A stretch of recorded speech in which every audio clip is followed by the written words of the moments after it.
Almost every country in the world carries debt today. The United States now has more than $38 trillion in debt, an all-time high. The European Union carries nearly $14 trillion, and Japan nearly $9 trillion. Oil-rich countries, trade giants, all of them are in debt. But have you ever asked the question, if everyone is in debt, where does the money actually come from? At the point where money, power, and history intersect, because this system is far more complex than it looks from the outside. Debt is often described as a burden on a country's back. But in reality, debt is one of the building blocks of the modern world. Wars, crises, rises, and collapses. All of them are built on this skeleton. Without debt, do you think the world we live in today would even exist? Here's the interesting part. If you start tracing the chain of creditors, you eventually arrive at a place that will make you uncomfortable. The world isn't truly indebted to one specific person or country. It is, in a way, indebted to itself. But that doesn't mean everyone benefits from this system equally. Today, global debt is over $315 trillion. Try to picture that amount. That's more than 3 times the size of the global economy. So how did we get here? The answer goes much further back than most people think. Long before credit cards and digital currencies, the idea of national debt emerged, but not on Wall Street, on the battlefield.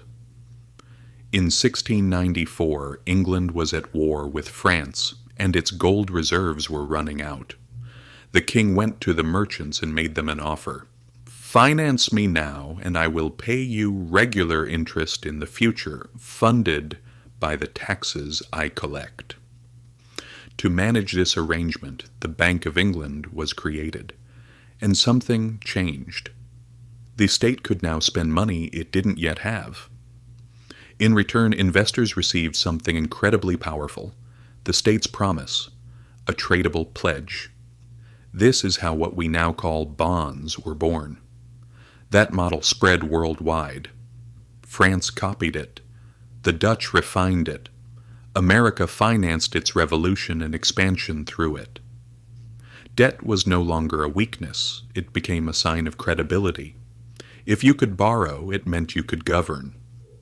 Empires used to rise and fall by conquering land and extracting gold. Now they raised money by issuing bonds and collecting interest. The battlefield slowly turned into a balance sheet. Fast forward to today, and the picture looks even more familiar. America owes $38 trillion. Japan owes more than $9 trillion. Global debt grows by roughly $1 trillion every 100 days. Every country is in debt. Every bank is a creditor. And every individual, through taxes, pension funds, and savings, each person is both a debtor and a creditor. Yet the same question still remains. Who is holding the other end of the rope? Here's the answer. Most of the time, it's the system itself. Most of America's debt is owed to Americans. The Treasury issues bonds. Banks, funds, and pension systems buy them. The central bank buys those bonds back and creates new money. Interest paid through taxes flows back into people's retirement accounts, a closed-loop cycle. And this isn't unique to America. Japan lends to the U.S. The U.S., through the IMF, lends to Europe. Europe extends credit to developing countries. Those countries then invest their reserves back into Western bonds. Everyone holds everyone else's paper. It's like a global game of hot potato. Except the potato is made of promises, and there's only one rule. No one leaves the table. The most powerful players at this table are the markets, funds, central banks, and financial institutions that move trillions of dollars. They decide who can borrow cheaply, and who has to pay a price just to survive. Democracy decides who governs, but the markets decide who stays standing. And at the center of this system are central banks.